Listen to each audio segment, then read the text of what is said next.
امروز همراه باشیم با ما با خورش آلو اسفناج. امیدوارم که دوست داشته باشیم. نوش جانتان.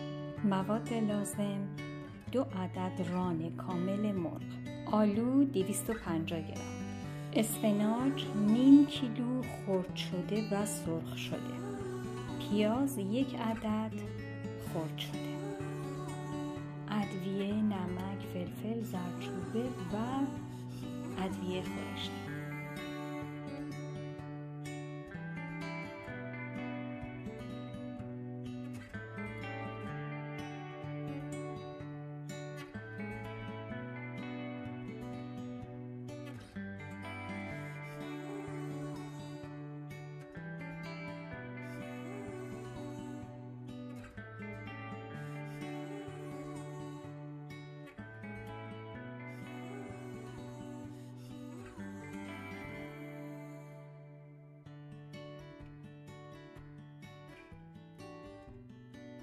بیست دقیقه مونده که غذامون آماده بشه. اسفناج رو بهش اضافه میکنیم و میذاریم 20 دقیقه آخر رو در حرارت ملایم بپزه تا اسفناج کاملا پخته شه.